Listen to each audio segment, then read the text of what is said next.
I think we can start now. Mm-hmm. Okay, so hello everyone. Good morning from Perth. Good afternoon, good evening for those from other part of the world. And thank you for your time to join today's public lecture that will be delivered by Professor Anand Pandian from Johns Hopkins University. This public lecture is organized by the Anthropology Sociology discipline of the Social Sciences School of the University of Western Australia. My name is Utari. I'm going to chair this lecture. We will have Katie Gracier that will introduce Anand before Anand gives his talk. But first of all, I'd like to invite you to acknowledge the custodians and traditional owners of land on which any of the University of Western Australia campuses are located. Here at the main campus at Crawley, the university acknowledges the Wajak Nyungan people as the traditional owners of the land on which it is situated.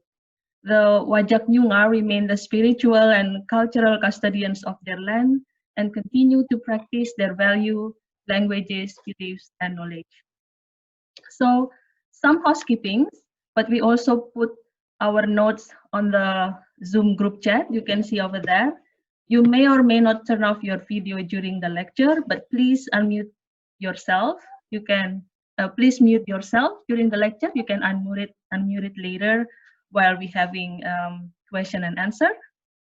And we are having our co-hosts here, Dorinda and Martin. Along with me, we're making sure that we don't have bombers. We will remove those people that we expect are bombers from the meeting as quickly as possible. We've also put some other housekeeping rules on the chat. And I've also already receiving many questions on the recording. Yes, we are recording this session and we will upload the video on our YouTube channel. We'll send you an announcement through our Twitter account at UWAANTHSOCAs. And now I'm going to have Dr. Katie Gracier. Dr. Katie is an Australian Research Council Discovery Early Career Research Award Fellow in the Anthropology and Sociology discipline. She's been very helpful that she contacted Anand and then convinced Anand to join us to share his thoughts in this public lecture. Katie? Katie, are you there?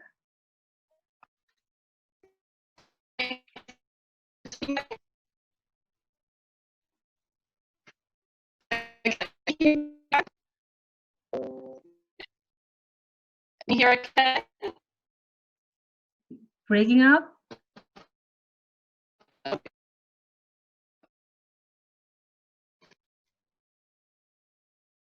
Not getting you, Katie. Try again. Yeah, that's clearer. Breaking up. That's clearer now, Katie. Okay. Okay. So okay. Sorry, I'm having trouble with my connection, so I'm not going to put the video on. But thanks, Utari, and a very warm welcome both to Anand, who has been extremely generous to join us so late at night, and to our friends and colleagues from across Australia. I'll keep this brief as the response to our advertising made it clear that Anand's work is already well known to many of you. For those less familiar, Anand is someone who takes risks in his writing and teaching through the pursuit of experimental approaches both in form and content. His first monograph, Crooked Stalks, vividly evokes the ways in which the entwining of history, people, crops and livestock informs the negotiation of virtue within the South Indian farming community. As a huge admirer of this wonderful work, at the AAAs in 2012, I was super excited to see Anand on the program. Culminating in his wonderful second monograph, Real World, at that conference, with literal clicks of his fingers, he transported the audience rapidly between multiple juxtaposed fragments conjuring the world of Tamil filmmaking in Hollywood in order to show the transformative potential of creative forms. I was heavily pregnant at the time and fresh off the plane from Melbourne, and I was utterly exhausted, but I walked out of that room buzzing with energy and excitement, feeling so inspired to push my work into new directions. Anand's research is collaborative, it's challenging, at times funny, and as poetic as it is political. Such boundary-pushing approaches are, to my mind, exactly what we need if we are to meet the challenges we now face as a discipline in finding ways of living and working differently, of affecting change through growing community understanding and empathy of others, and communicating the value of what we do in this time of profound ecological and social upheaval. Needless to say, I'm super excited to welcome Anand to share some thoughts on this challenge, which are elaborated in his latest monograph, A Possible Anthropology. So thank you so much, Anand, and over to you.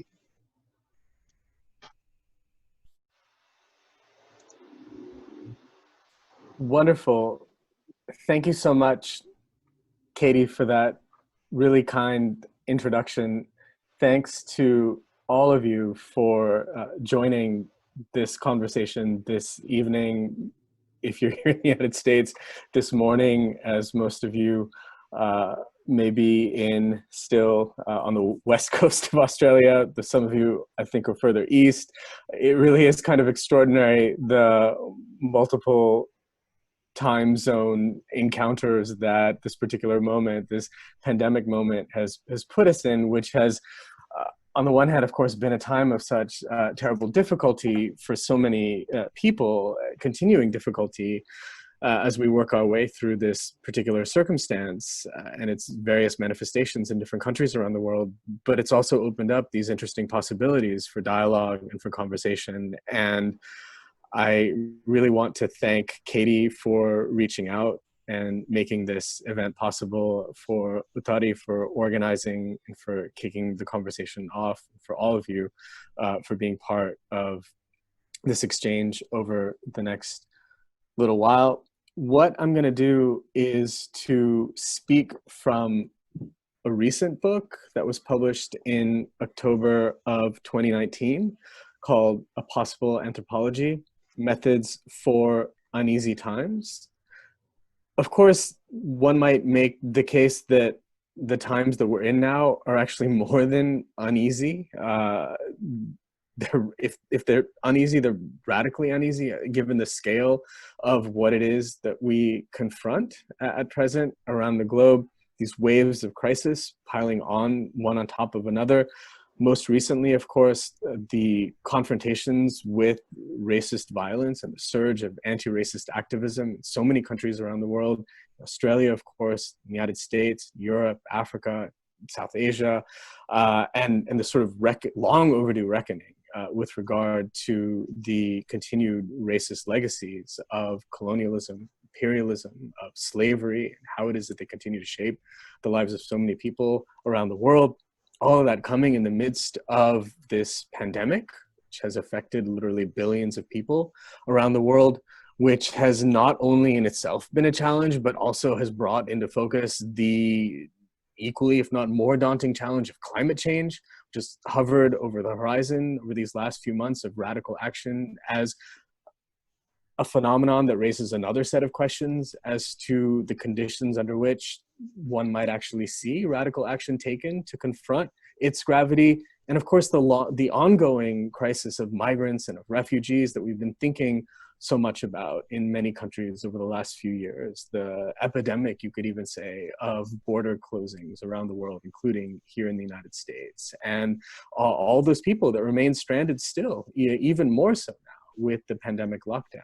And if you think about issues like this, how they pile onto each other and how they intersect with each other, and to begin to sort of try to figure out how a discipline like anthropology could possibly respond to concerns of this gravity, of this complexity, the challenge is, of course, quite daunting. As it happens, I published this book late last year, which is subtitled Methods for Uneasy Times. I don't know that I have anything very straightforward to offer you with regard to these methods, but I do have reflections about what it is to work as an anthropologist in circumstances as challenging as these. And so what I'd like to do is to share some of those reflections and hope that they might provide the foundation for some consideration of how it is that we might engage as anthropologists with circumstances such as these. So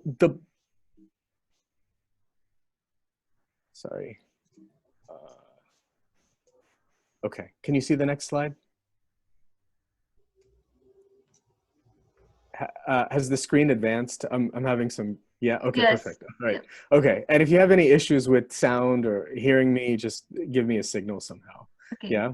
Okay, Yeah. perfect. All right. So this book, A Possible Anthropology, essentially is a very short book in which I make the case that anthropology as an empiricist discipline involves us in a certain kind of very practical sensory engagement with the material and embodied texture of the world at hand, of the circumstances in which we find ourselves as scholars, as researchers, as interlocutors and collaborators with those that we think about and work with through this work that we do.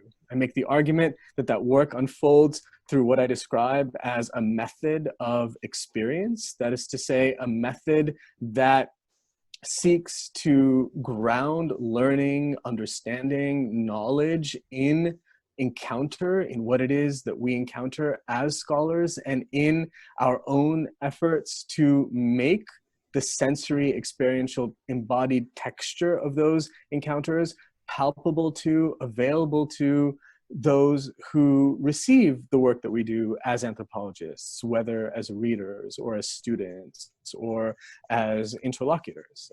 That is to say, the mode in which I argue that we work in this book is as individuals who seek out certain kinds of experiences of situations or circumstances other than our own and seek to transmit something of the charge of those experiences to those that we share this work with. I make the argument that we do this not necessarily to simply offer a taxonomy or an understanding or a classification of how it is that people are now in particular circumstances. That is to say, it isn't simply a matter of simply documenting what it is that human beings are doing in this one place or in some other place, but instead mobilizing those stories, mobilizing those encounters, mobilizing that evidence as a way of making it possible to conceive what I describe in the book as a humanity to come. That is to say, making it possible to conceive the terms of our own humanity, our own capacity for fellow feeling with others unlike ourselves in slightly different, hopefully even expanded terms. And all of these arguments I make as a way of suggesting that what is at stake in anthropology is a certain kind of critique, which I describe in the book as a kind of affirmative critique. That is to say, a way of paying attention to what is in the world as a way of opening up more attention or even more plausibility for other ways that it can be. So what I'm going to do now is to share two things with you to give you a more concrete sense of what I've been speaking of. I'm going to read an excerpt, a short excerpt from an essay I wrote as part of a newly published forum on the book that was published by the Society for Cultural Anthropology here in the United States. You'll find it easily online. That is actually called Anthropology in Times of Radical Unease. And then I'm actually going to read to you the coda of the book, the conclusion, if you will. It's rather short, but it's one that seeks to give a picture of the anthropologist as critic. And I hope it's one that will give more flesh to these ideas that I've been talking about.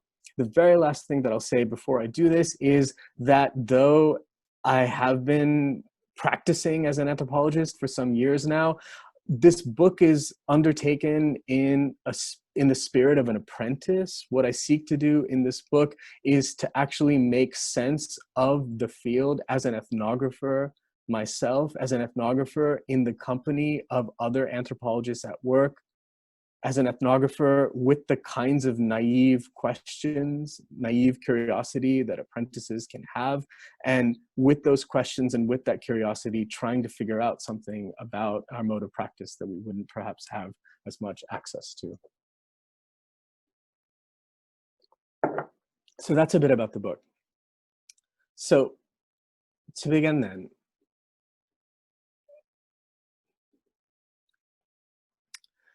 The days before us feel both eternal and fleeting.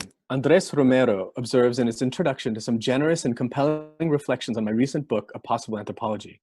It is hard to shake the sense that there is nothing beyond the uncertainty of this yawning present. There's also the existential challenge of maintaining a foothold when caught in the midst of a daily flood of fresh displacements. Most recently, the surge of anti-Black racism and police brutality in the United States, violence built on centuries of dehumanization and denial, making the question of a livable future beyond the pandemic all the more fraught and necessary, as uprisings throughout the United States have insisted. The pandemic is a portal, Arundhati Roy has said.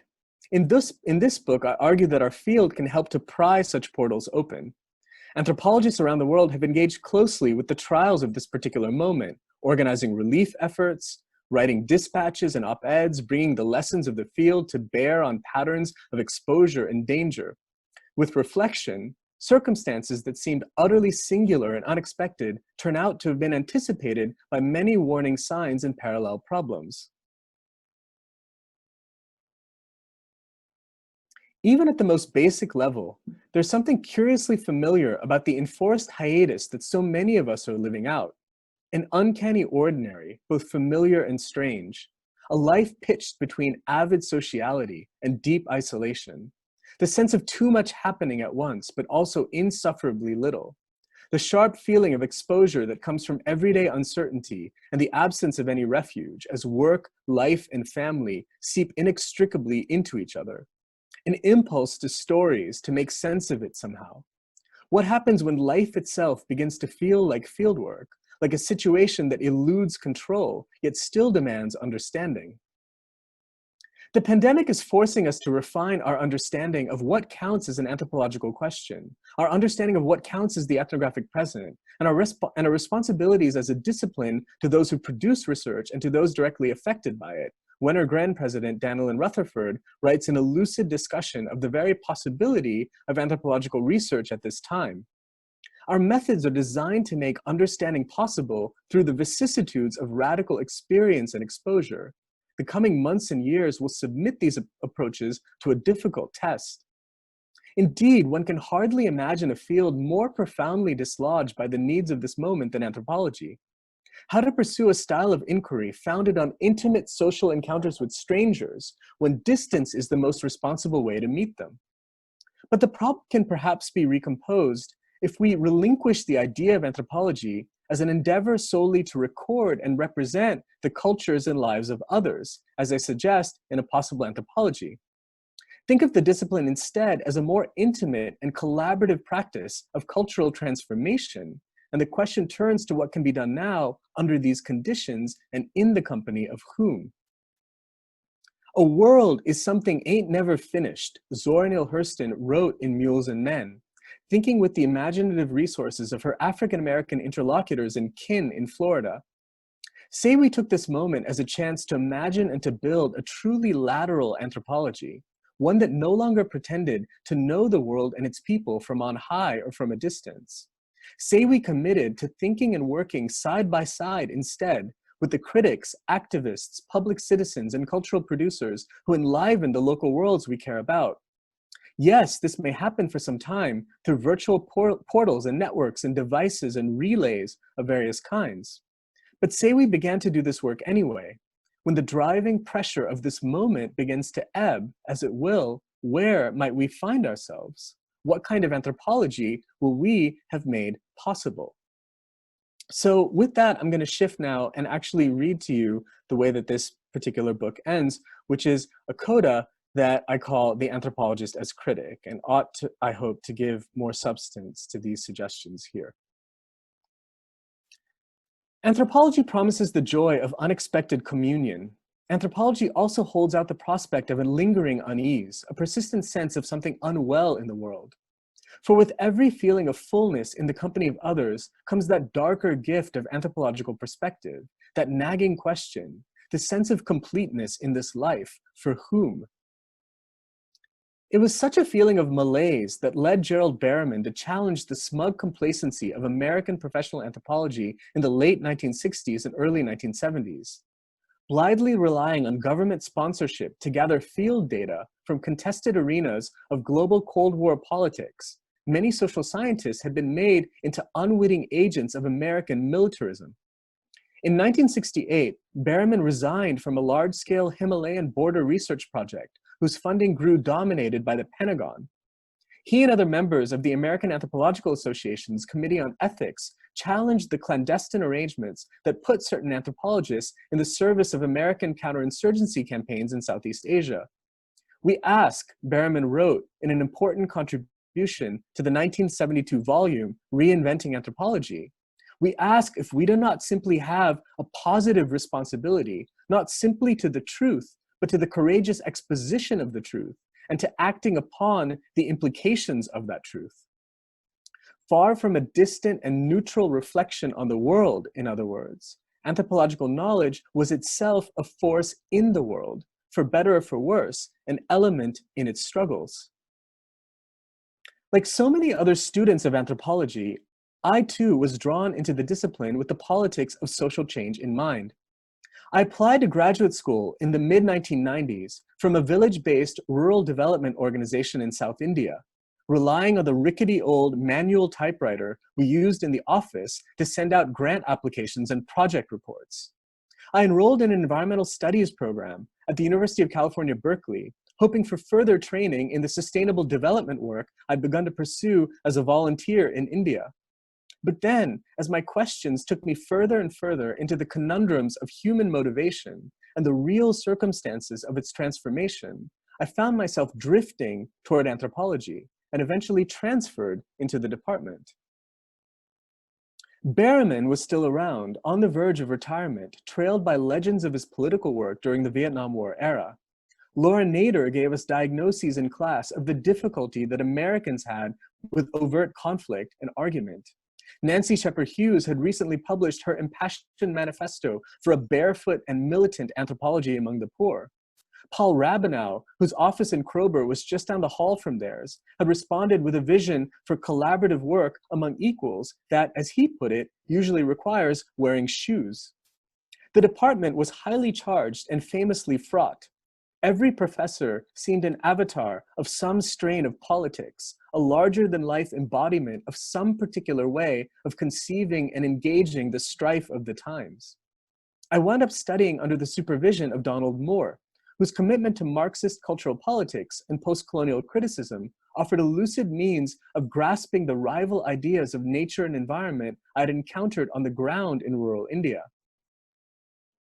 There are indeed many ways of being a critic in anthropology, and we would do well to examine the affective commitments that propel these critical endeavors, as argued by Saba Mahmood, who had also come to Berkeley in those years.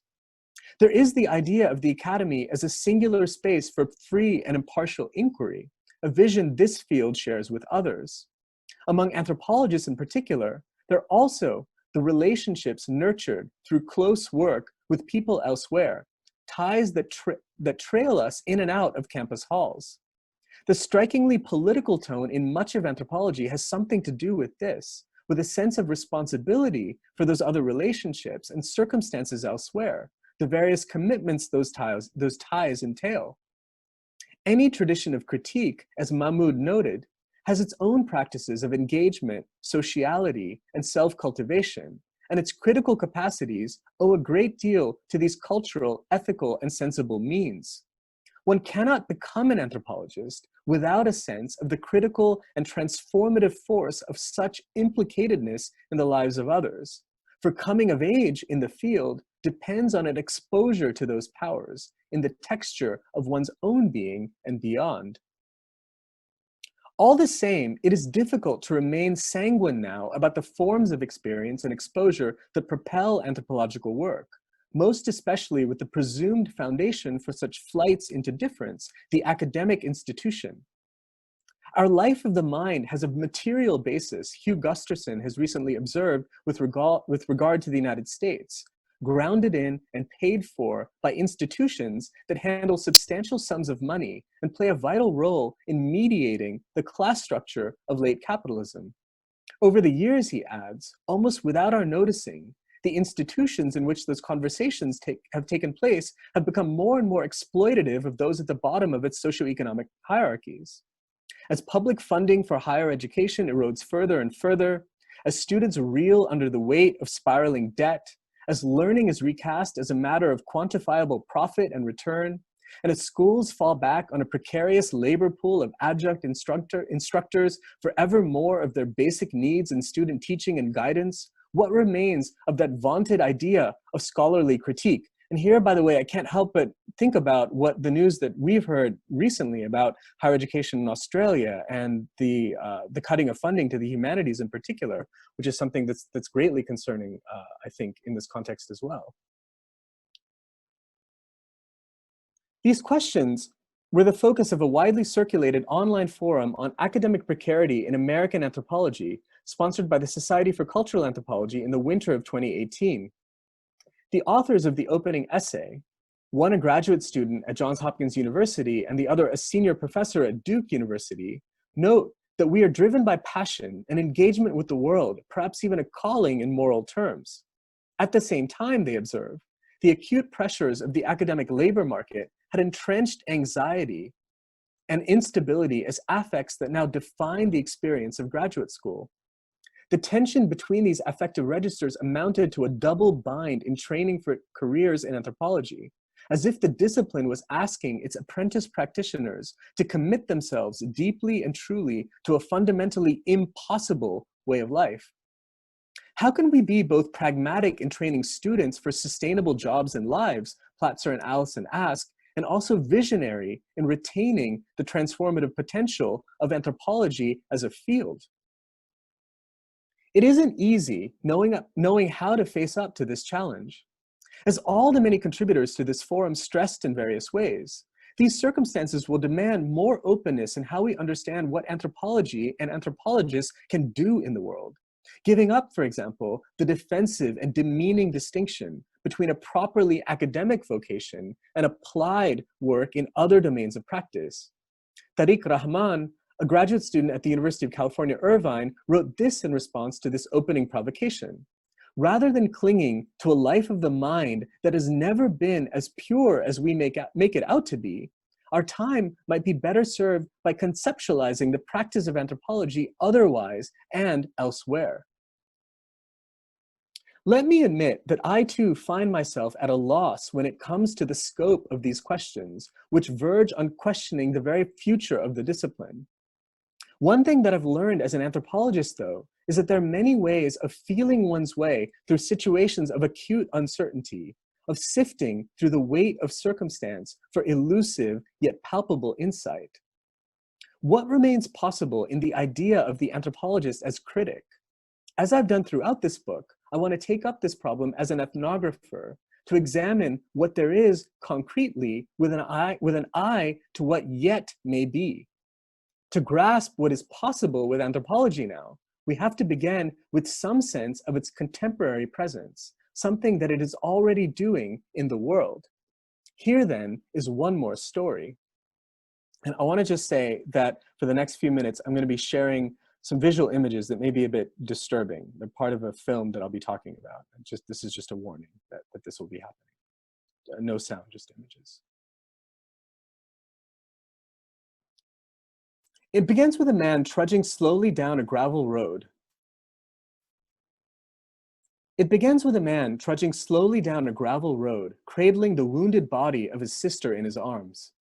Somewhere, we don't know where, things have taken a violent turn. Helicopters hover over the city they have fled, firing into billowing clouds of smoke. She isn't doing well. His eyes are haunted by what they've seen.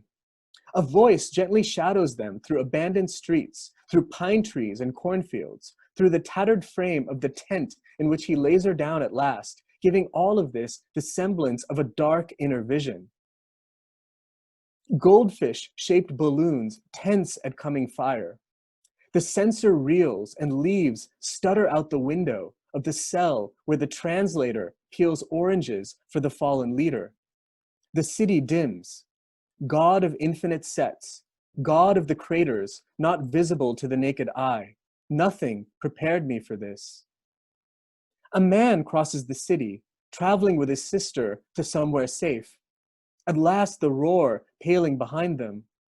But she falls and cannot walk, so he carries her. He carries her and carries her until he cannot carry her. Then he puts her down. He puts her down in the shade. So it goes with War Poem, a short film released by the Minneapolis arts organization Motion Poems in 2018. Like all of their features, the film lends a visual canvas to a contemporary poetic work, one written in this case by the American poet and anthropologist Nomi Stone. This foundation gives War Poem its most curious quality, crystallized in the icy blue eyes of the film's protagonist. For Stone's poetry grows out of sustained ethnographic fieldwork in secret places around the United States, where the American military stages simulations of everyday interactions in Iraq for soldiers preparing for deployment. The role-playing exercises rely on the participation of Iraqi refugees, former interpreters now settled in the United States, hired out as mimics of their former selves to give American soldiers a chance to rehearse various scenarios of wartime encounter. This backdrop gives War Poem an unsettling edge. Is the film meant to imply that the poem's harrowing vision of wartime Iraq may someday come home to roost in North America? Or are we to take these actors instead as just actors, playing out possible situations of catastrophic loss as exercises in preparedness and mock grief? I think the ultimate message to the powers that be, says the director Ty Richardson, is this: what if they weren't so distant? How would your own life and circumstances change? Is there a risk here of aesthetics uncoupled from politics, asks the anthropologist and poet Nomi Stone in return. We must keep the teeth in politics and remember the very ugly particulars of this country's history, of exactly who is suffering and how. Stone has always written poetry alongside her anthropological and ethnographic work. And the relationship between these two modes of expression is especially charged here, for the context is one that instrumentalizes sympathetic affect and empathy. Iraqi players in American war games serve as human technologies or affective machines, Stone observes in an incisive article published in Cultural Anthropology in 2017. Calling for the performance of anger and grief, military personnel provide certain parameters for affect, encouraging some affective intensities as registers of the authentic and dissuading others as charged distractions. These exercises also rely on methods essential to anthropology, such as empathetic listening, cultural mimesis, and the search for common humanity, mirroring most darkly what the discipline might be taken to offer the contemporary world, a way to weaponize new technologies for understanding motivations and the patterns of adversaries. What then is at stake in casting these grim ambitions in the form of poetry? What kind of critique did such poems afford?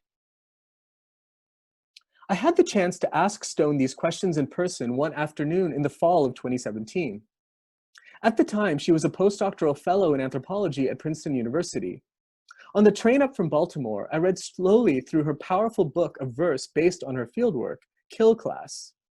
Reading of the military installations hidden just out of sight beyond the strip malls and motel complexes of everyday America, I couldn't help but imagine their shadows in the trees beside these tracks.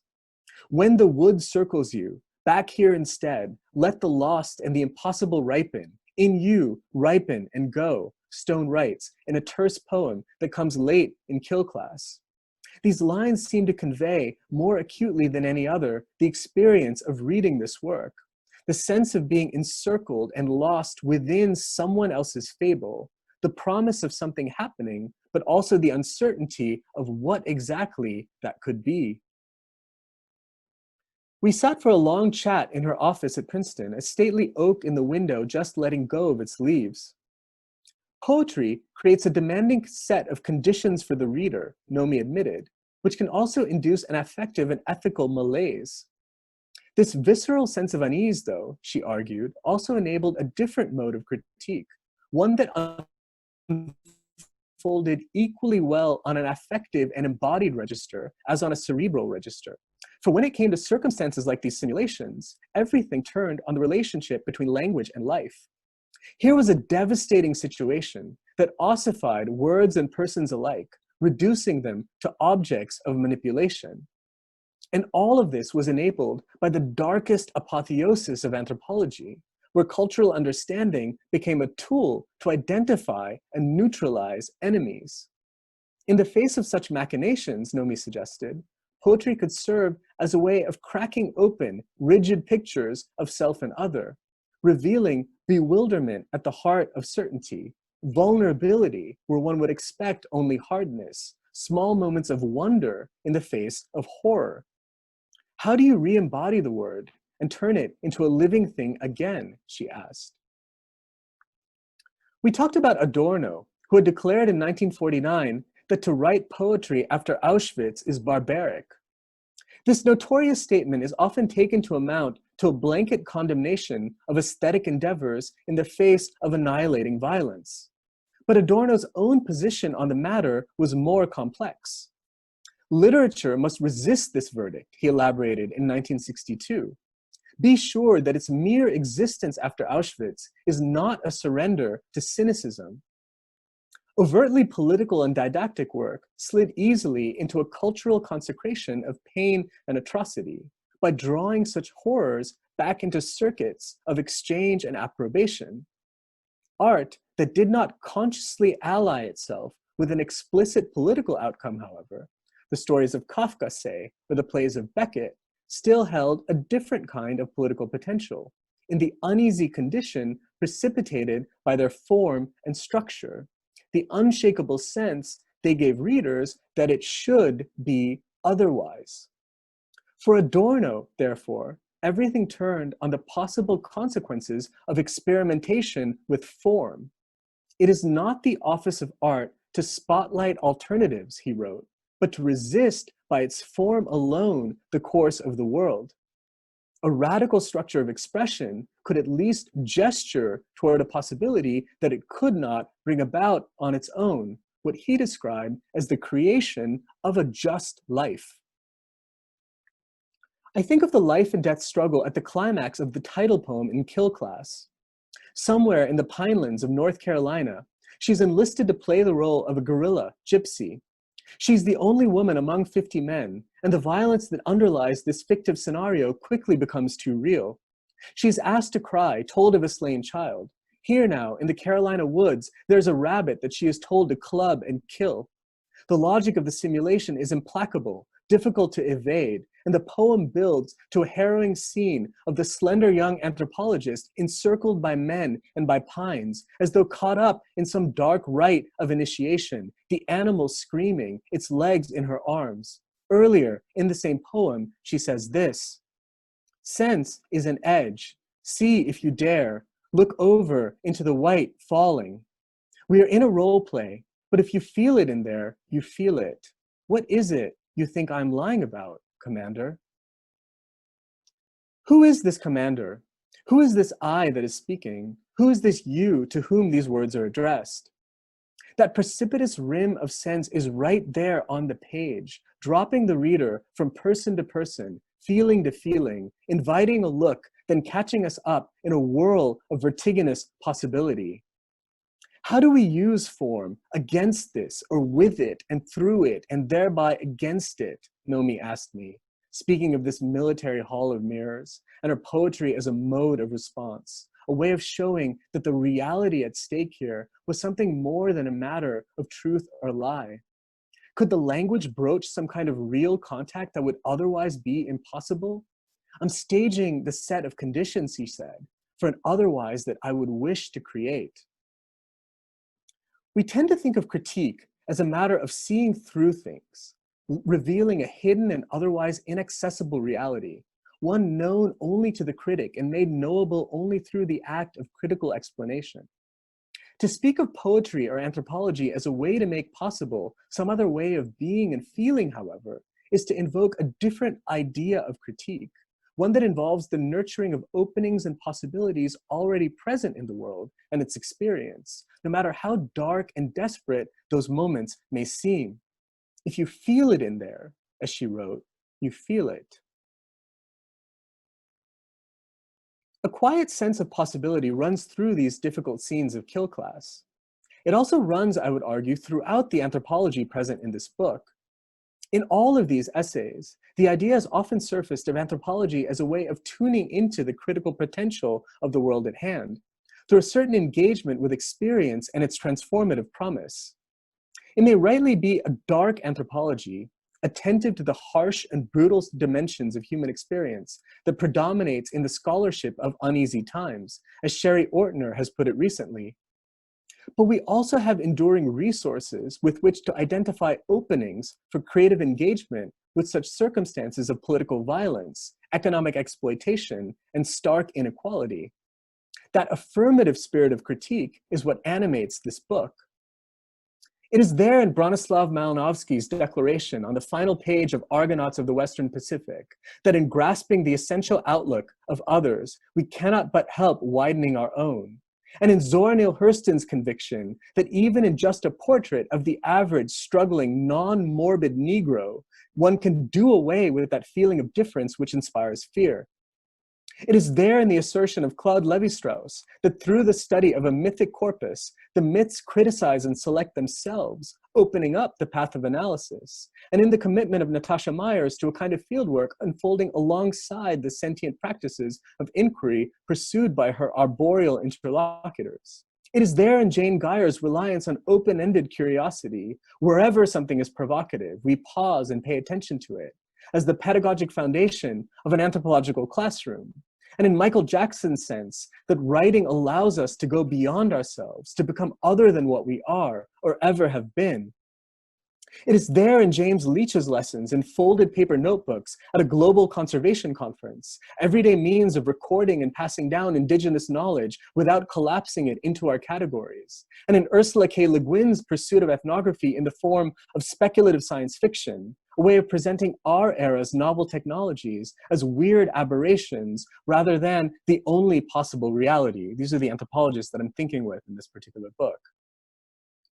Critique is an art or practice of prizing open the fixity of what is present and keeping it open, Michel Foucault argued, a means for a future or a truth that it will not know nor happen to be.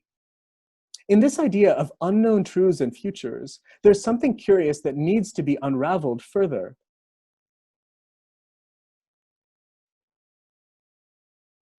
Criticism is typically thought of as a matter of denouncing what is wrong or unjust, with the idea in mind of a specific alternative, with a notion already of what is right. Indeed, as Raymond Williams notes in Keywords, the term carries in English the general sense of fault-finding, or at least of negative judgment. To take up critique as a means of tending an open horizon, though, is to proceed in an affirmative rather than a negative manner, to work within the space of what would seem to be given as a problem in the world, and to seek out, even here, a field of possibles, of openings, indecisions, reversals, and possible dislocations.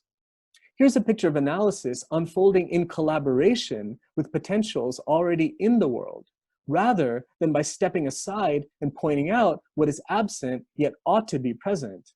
It is a practice infused with existential generosity, with care for what is and its promise of becoming otherwise. This vision finds its fullest expression in a celebrated interview that Foucault gave to Le Monde in 1980, an anonymous exchange we know as the masked philosopher. Judgment is being passed everywhere, all the time, Foucault writes. Perhaps it's one of the simplest things mankind has been given to do. And you know very well that the last man, when radiation has finally reduced his last enemy to ashes, will sit down behind some rickety table and begin the trial of the individual responsible. I can't help but dream about a kind of criticism that would try not to judge, but to bring an oeuvre, a book, a sentence, an idea to life. It would light fires, watch the grass grow, listen to the wind, and catch the sea foam in the breeze and scatter it. It would multiply not judgments, but signs of existence. It would summon them, drag them from their sleep. Perhaps it would invent them sometimes, all the better, all the better. Criticism that hands down sentences sends me to sleep. I'd like a criticism of scintillating leaps of the imagination. It would not be sovereign or dressed in red. It would bear the lightning of possible storms. These words, perhaps something happens to you like me on reading them. The mind isn't made of soft wax, it's a reactive substance, Foucault says elsewhere in the interview. And there would appear to be a reason, therefore, for the poetic force gathered into this passage. These words seek to broach a fresh surface of contact with the minds of imagined readers, to land in unexpected places and form shapes, Foucault says, that I had never thought of. This is critique as an open-ended process of creative emergence. And it is crucial to observe that this is a process understood to begin with empirical encounters, with the vibrant matter, as Jane Bennett would say, of a living world. Fires, grass, wind and foam, books, minds, and all. We in anthropology know this ambition well. We metaphysicians of description. For there is nothing abstract in our critique of humanity. As every ethnography shows, it is by attending to the concrete elements of life, attuning oneself to the critical value of thinking with them, that anthropology opens up the horizons of a possible humanity. Like experience then, the possible has a double life as both object and method in the discipline, both as something to which to turn and consider, and also the stage of a transformative operation. This is what sustains the field's cosmographic ambition. Sorry, gotta re-scroll here. This is what sustains the field's cosmographic ambition, the aim of reinventing the whole through a shift of perspective, the idea that the world itself can change with the assumption of another point of view. I could hardly guess who and where you are as you read these words.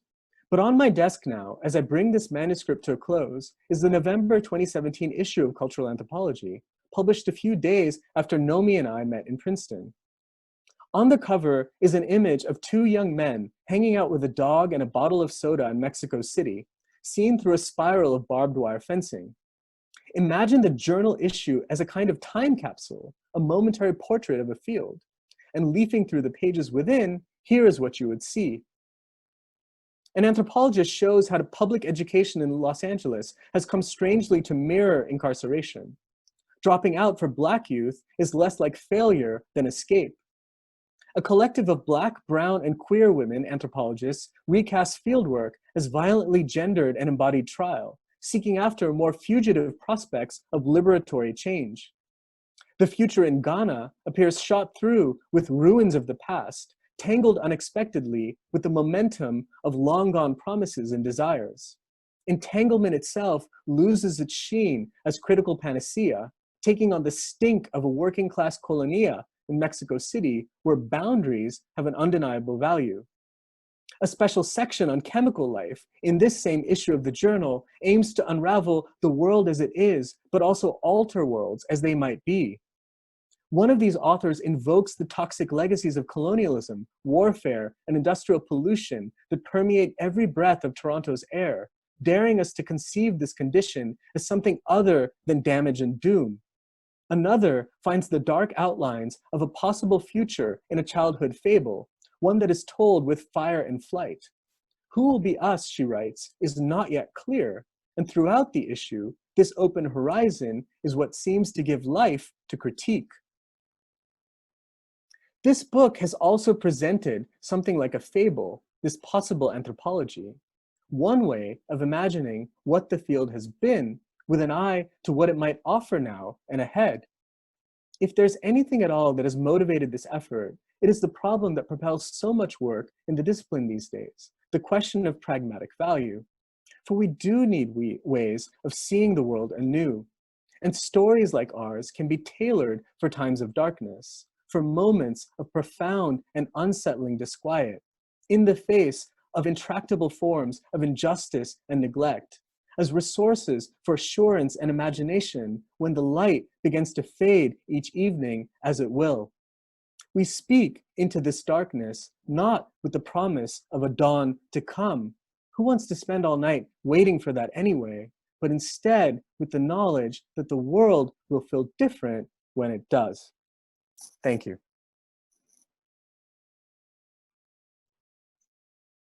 Thank you, Anand.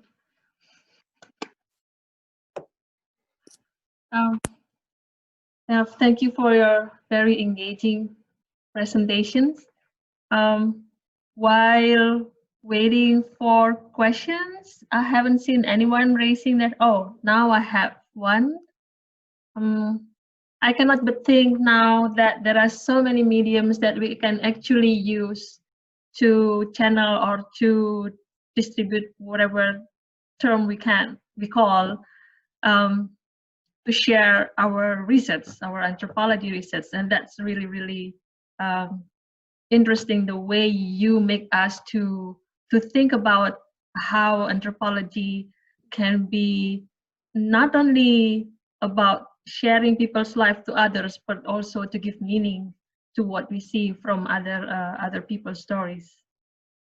Okay, I think because it's almost 11 o'clock now, but I think no one will be, I think everyone will be happy if we have more time for question and answers, because we started a bit late because of all those difficulties in the technology we had earlier. I have Greg here. Greg? Hi, can you hear me? Yes. Thanks for that inspiring vision of a new sense of critique. I want to ask about some implications of a term you brought up towards the end, pragmatic value. Increasingly, in order to get grants and such, we have to work across disciplines. And being in environmental anthropology, a lot of my work is with conservation biologists, climate scientists, veterinarians, agricultural scientists, even lawyers. And I find that I have to temper my own vision of the potentials of anthropology when I have colleagues that I'm working with who say, we don't want stories, we want evidence. I'm wondering how one can bring the sort of sense and possibilities, critique that anthropology has when one is working with people increasingly committed to a positivist set of methods in order to tackle global problems such as climate change, increasing pest infestations, livestock disease, and such. You mentioned we're having to break down the boundaries between an academic anthropology that never was as pure as we envisaged, and applied anthropology.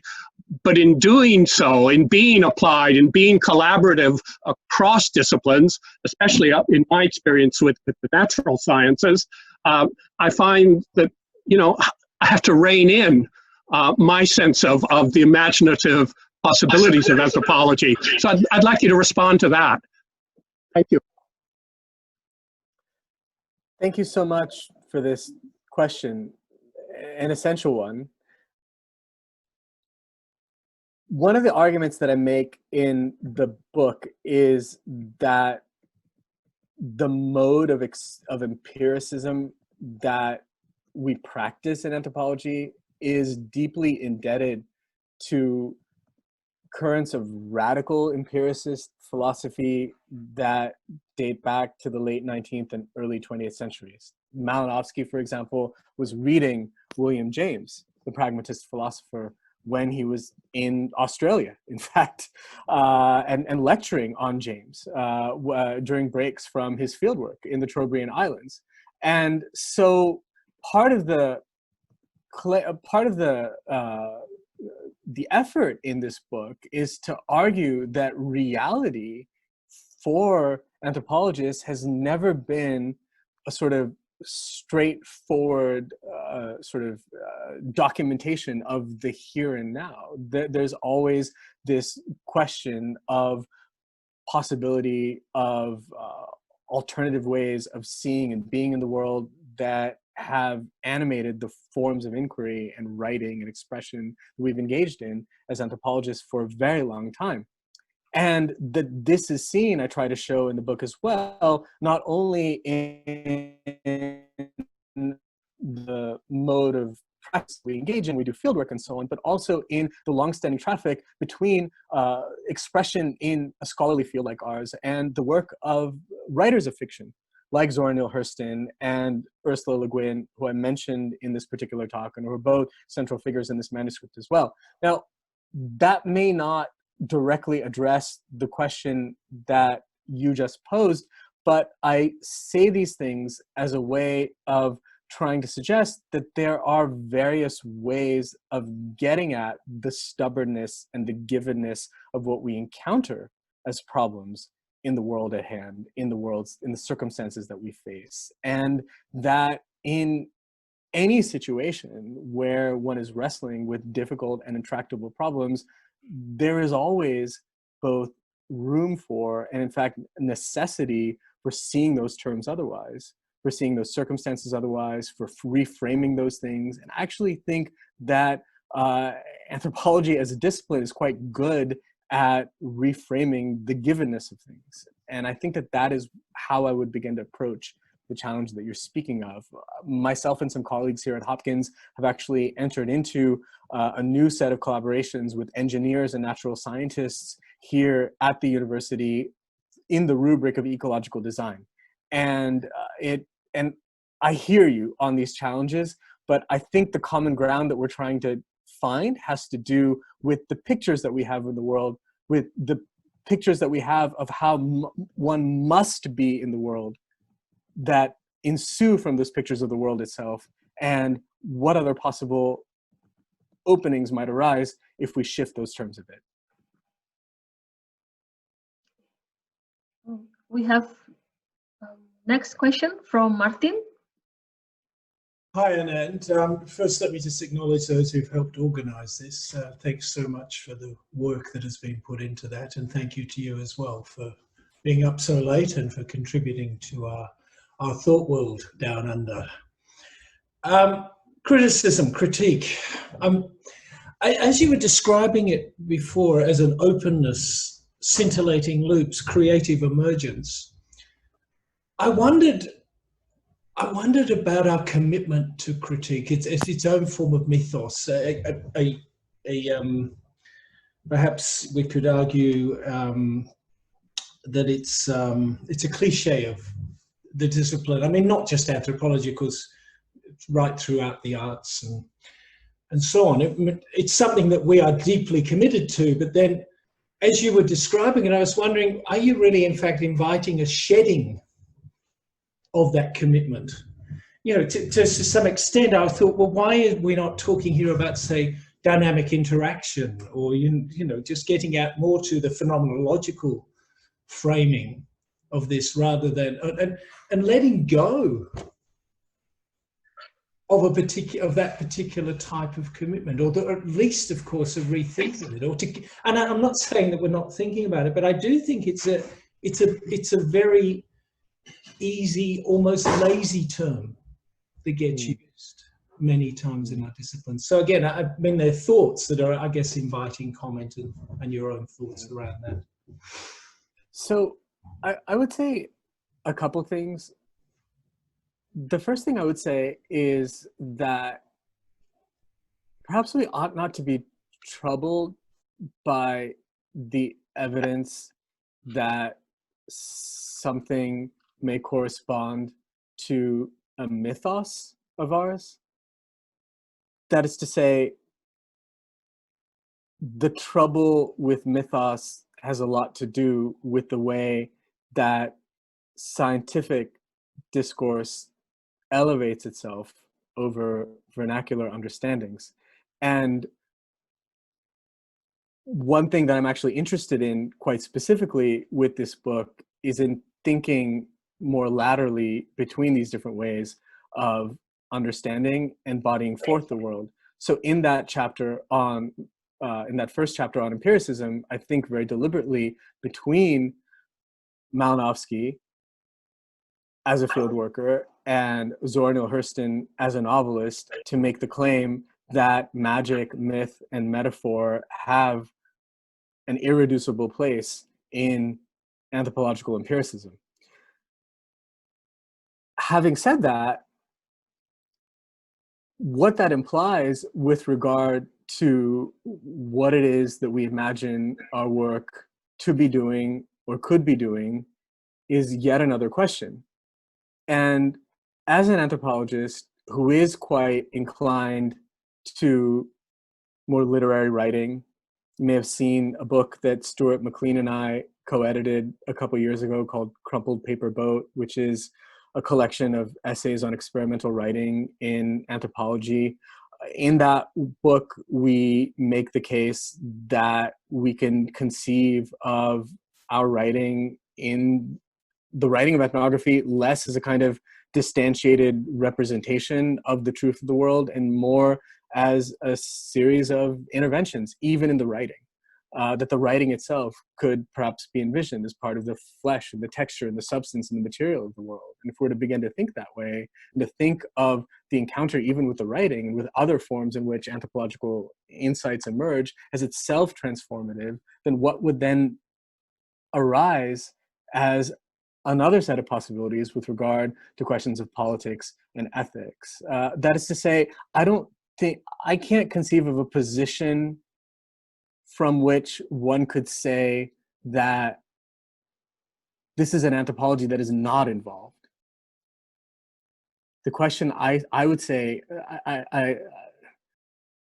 for me, the question is less about whether or not we are involved and instead about how honest we might be about our inevitable involvement with things that we can't help but changing, and therefore how creative we can be in modulating the changes that we necessarily affect.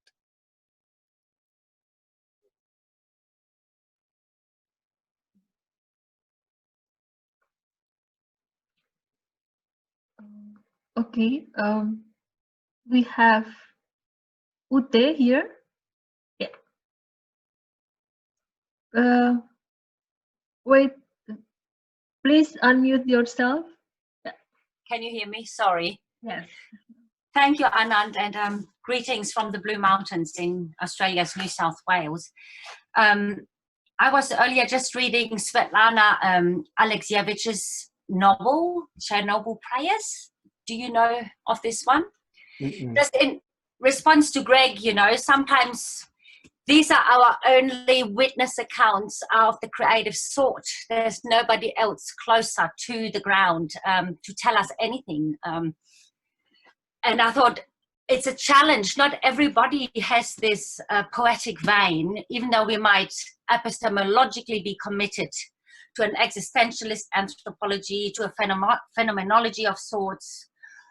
I'm getting interested in design anthropology, which is a similar future-oriented outlook and concern with transformation, but you've got to have a certain talent to do this, and it's difficult sometimes to be that creative mover yourself, stop sitting on the fence, which I find is often a comfortable position to be in. But one way out for me has been to allow for the empiricist position of our interlocutors in the field to come forward a bit more. That's an interesting conversation to be had, that you know, the co-evenness in terms of not just whose story is being reported, shared, where the collaboration takes place, but in terms of the purchase of the weight of what counts in the end, even as non-traditional output, to really be on a par with those people we work with as empiricists and creative transformers. That's a new balance I think the whole world is trying to strike at the moment. So yeah, beyond anthropology. This is a wonderfully important insight that you're sharing. I agree wholeheartedly with you. I think that too often the scholarly language that we have at our disposal, the scholarly edifice that we have at our disposal, the authority of language and of institution and of position and privilege, all of these things work as armor, and they actually insulate us from more serious encounters, and in fact more unsettling encounters. One of the real lessons for me in anthropology all over again from the standpoint of an apprentice, in having to kind of put down my own guard a bit and to enter into the classrooms and field sites and other working spaces of colleagues and others with the eyes of someone more untutored. One of the great lessons for me has just had to do with vulnerability and the importance of vulnerability, the importance of not only being vulnerable, because of course we can't help but be vulnerable as anthropologists, because we're constantly finding ourselves in conditions that aren't quite our own, but actually of staying with that vulnerability, of learning to stay with it, of learning of tending it, of learning to let it work on us even when that's unsettling, of learning to wait with the indecision of not knowing what something may quite be, of learning to write in a manner that doesn't simply close off and explain, but instead may simply let a problem live, or give it a little more space to breathe, or give it a situation in which to subsist in another form. I can't make any claims as to being a good writer, but I can simply say that as a writer, I'm interested in that. I'm interested in producing accounts that are more open, that are less governed by the closures that I myself tend habitually to reach for. And if there's any way that the claims of others, the lives of others, the perspectives of others, the stories of others could actually find a better place in the kinds of stories that we tell, it would have to be through that kind of openness, through a form of expression that is in fact vulnerable to the voice of others. I've tried in various ways, to write that way. I worked on a book, for example, a few years ago with my grandfather. We wrote a story of his life. He died a few years ago at the age of 95, and we worked on a book together about his life as a sort of prism for a century of experience in modern India. And the book was mostly in his voice, and it alternated between his voice and my voice. And I'm a professor at Johns Hopkins University, and he was kicked out of school in 8th grade. And so we came into this from very different ways, but the process was one of trying to find a register in which my explanatory voice wouldn't be the kind of the ultimate upshot. In fact, he has the last word in the book. So I think that there are ways to do that, and I think the more we do that, the better we get at it. And I think that that's really as much as we can hope for. Thank you. Thanks. We have a question from Katie. Hopefully the technology is being my friend now. Thank you so much for that. That was so interesting. There's so many things I want to look up. Nomi Storr's work sounds particularly fascinating. And what is lovely is the kind of hope, I suppose, that's sort of seeping through the cracks of this miserable, difficult situation in her work, but also currently in the situation that we're in. And, what I find, so attractive about your work is the integration of such a literary and film sensibility, both as a kind of a material and symbolic resource, as well as a sensibility as a way, I think, that can potentially allow us to communicate much more broadly, which I think is so important, especially as you mentioned in Australia at the moment with our heinous government's latest manoeuvre. But I guess I'm wondering what I would love to see in this moment in time as anthropologists being able to look at more broad sources in this kind of catastrophic moment of being stuck at home and not being able to engage throughout the world as we've always done, and using things like fiction and film in ways that give them more credence and more respect when they've often been seen as kind of dubious from an empirical perspective. So what kind of openings and broadenings of sort of the disciplinary methods and things would you like to see coming out of this moment of the pandemic? Yeah, no, that's a very important question, and a lot of people have been wrestling with this, and they're very good. There are many good pieces that people have been writing that are available in the anthropology blogosphere. so there are a lot of good ideas out there right now. Many, many good ideas out there right now. The idea that I float at the end of this particular essay that I read a bit from, that I haven't really developed very much yet, but I'm hoping to develop further, is this idea of a lateral anthropology. And I'm interested here in the idea of the anthropologist as someone kind of thinking and working side by side with others, and not someone who sort of understands them from above or from a distance. Now, I understand this whole business of being side by side is a little more complicated now, because really, who are we beside, maybe aside from our families and our neighbors and so on.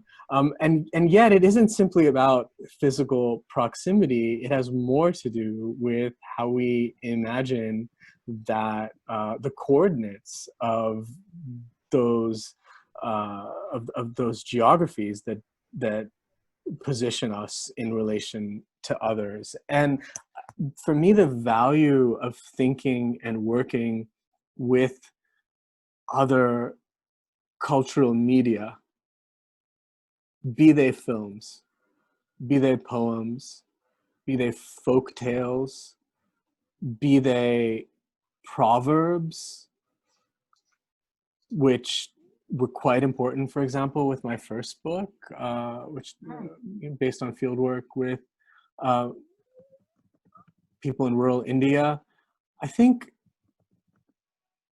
beginning with the idea that nothing is somehow simply mute, nothing is somehow simply unexplained, nothing is somehow devoid of accounts or understandings or forms of intelligibility and expression and commitment that one can kind of think and work and in fact be moved by. Trying to kind of find yourself company in those things and to think with those resources. I suppose that's the kind of method that I've been drawn to for a while, rather than seeing my work as a kind of meta-analysis of what is already there, granting it a certain kind of analytical credence, but then clarifying it in some fashion. What would it mean to position my own work as another voice in this sea of voices that are already there? There is no silence. There's no, I mean, even when we're by ourselves, we're of course, I don't know. I mean, I'm constantly hearing things. Even when sometimes it's my kids upstairs or downstairs. I mean, literally. But other times it's other voices elsewhere that I've encountered. We're never alone. And I think that there's a lot to be said for learning how to think more generously with the company you have.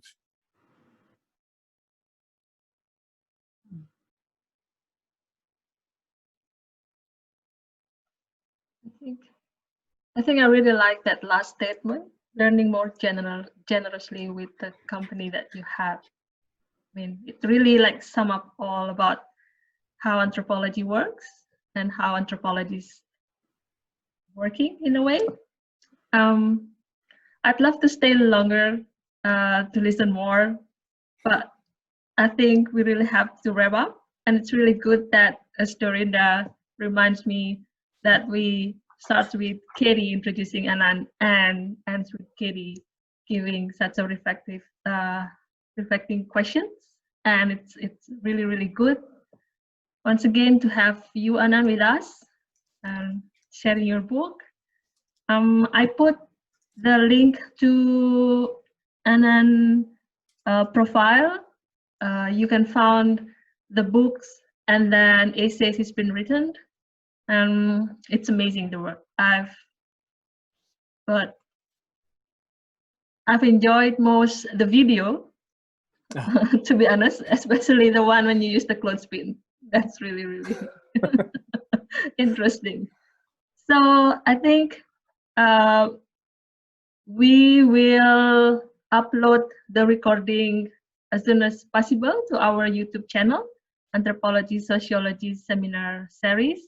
We will announce when we are uploading it on our Twitter account at UWAANTHSOCACS. We also have our Anthropology Sociology Seminar Series every Friday afternoon at 2:30 to 3:30 p.m. We will start again at the beginning of semester 2. But for now, thank you for everyone.